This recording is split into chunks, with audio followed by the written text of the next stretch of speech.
Pocos nombres dividen tanto la historia como Che Guevara. Para algunos, es símbolo de coraje y justicia.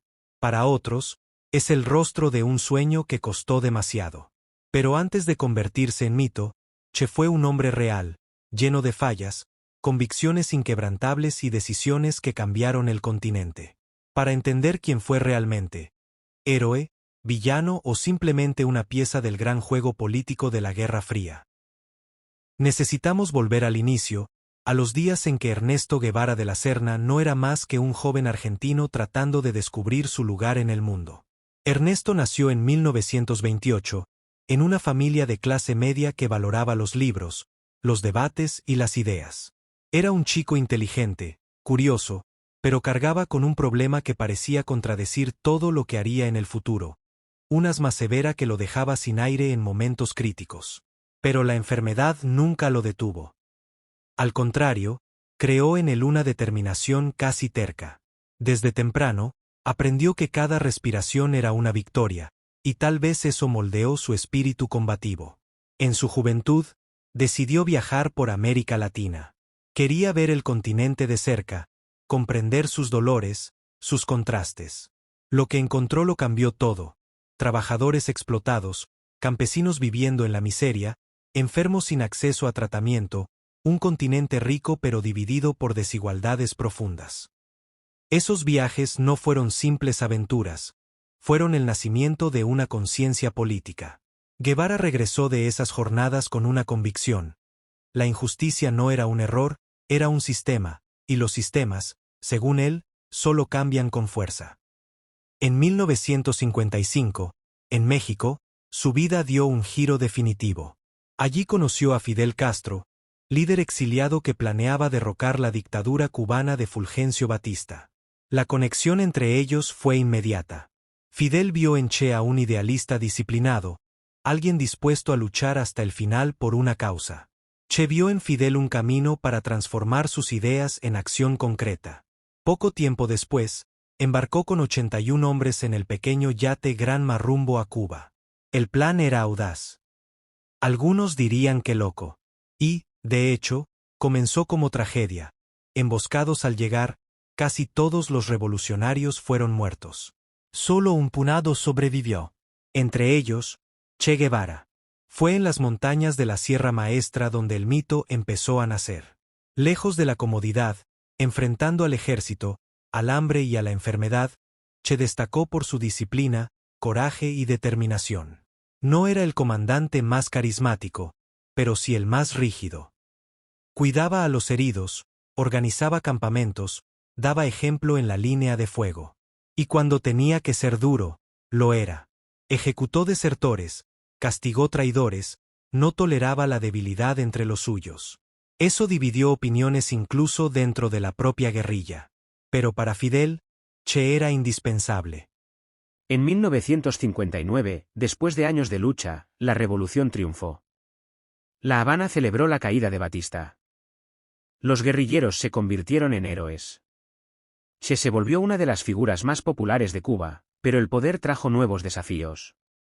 Asumió cargos importantes: ministro de Industria, presidente del Banco Nacional, responsable de políticas económicas y de la formación de una nueva generación revolucionaria. Pero administrar un país es muy diferente a comandar una guerrilla. La utopía que Che imaginaba chocó con la realidad: falta de recursos, conflictos internos y divergencias con la Unión Soviética. Al mismo tiempo, llegaron los momentos más polémicos de su trayectoria. Che tuvo un papel central en los tribunales revolucionarios que condenaron a colaboradores del régimen anterior. Muchos fueron fusilados. Para algunos cubanos, era justicia histórica.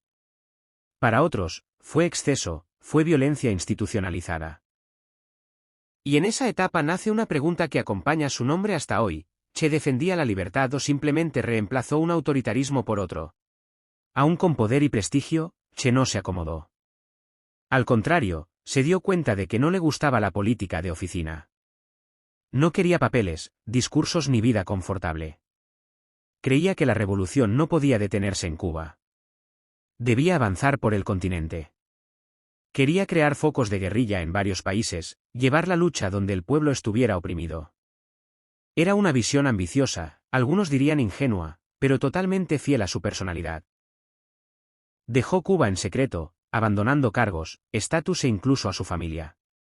Primero intentó fomentar una revolución en el Congo, pero todo salió mal. Falta de organización, peleas internas, desconfianza de los grupos locales. Se salió de allí frustrado, con la sensación de haber fallado. Pero no se rindió. Su siguiente destino sería Bolivia, donde creía que existían condiciones para iniciar una nueva insurrección. Pero nuevamente encontró problemas desde el inicio. El Partido Comunista Boliviano se negó a apoyarlo, los campesinos desconfiaban de los extranjeros, y el ejército boliviano estaba mucho más preparado de lo que Che imaginaba. Enfermo, con pocos hombres, sin comida ni apoyo, Che pasó sus últimos meses en un territorio hostil. Aún así, mantenía la convicción de que una revolución podía nacer allí. Era como si creyera que rendirse sería traicionar todo lo que había vivido. Pero la realidad fue más fuerte. En octubre de 1967, tras una emboscada, Che fue capturado. No había multitudes a su alrededor, no había discursos épicos. Solo un guerrillero cansado, delgado, que sabía que su final estaba cerca. Al día siguiente, fue ejecutado en una pequeña escuela, casi perdida en el mapa. Y fue precisamente allí, en ese lugar pequeño, donde el mito se volvió eterno. Las fotos de su cuerpo, con expresión tranquila y ojos entreabiertos, recorrieron el mundo. Para sus enemigos, era la prueba de que la amenaza había terminado. Pero sin quererlo, crearon una leyenda. La imagen de Che se transformó en símbolo global, de rebeldía, de resistencia, de idealismo. Incluso personas que no conocen su historia llevan su imagen en camisetas. Se convirtió en ícono de la juventud, inspiración para movimientos sociales, referencia para artistas. Y también en blanco de críticas, estudios, polémicas y debates que siguen vivos hasta hoy. ¿Por qué sucede esto? Tal vez porque Che representa algo raro, alguien que vivió hasta las últimas consecuencias aquello en lo que creía. Coherente hasta el final, incluso cuando esa coherencia lo llevó al error, al aislamiento y a la muerte. Simboliza coraje para unos, fanatismo para otros, pero nunca indiferencia. Y figuras así permanecen. Sea como ejemplo, sea como advertencia. Hoy, al observar la trayectoria de Che Guevara, cada persona ve un rostro diferente. Algunos ven al libertador que enfrentó dictadores e imperios. Otros ven al revolucionario que usó la violencia en nombre de sus ideales. Otros ven simplemente a un joven que intentó cambiar el mundo y pagó el precio más alto por ello. La verdad quizás esté en el medio. Che fue un hombre lleno de contradicciones, capaz de gestos nobles y decisiones duras. Un soñador disciplinado, un médico convertido en guerrillero, un líder que quería transformar el mundo, pero que no siempre logró entender el mundo que intentaba salvar. Al final, la pregunta no es solo quién fue Che Guevara. La pregunta es por qué su historia, más de 50 años después, aún nos fascina tanto. Tal vez porque representa el conflicto eterno entre el ideal y la realidad. Entre el mundo que existe y el mundo que queremos construir. Y quizá porque, nos guste o no, Che nos recuerda algo que pocos se atreven a admitir: cambiar el mundo exige sacrificios. La cuestión es, ¿qué sacrificios estamos dispuestos a aceptar?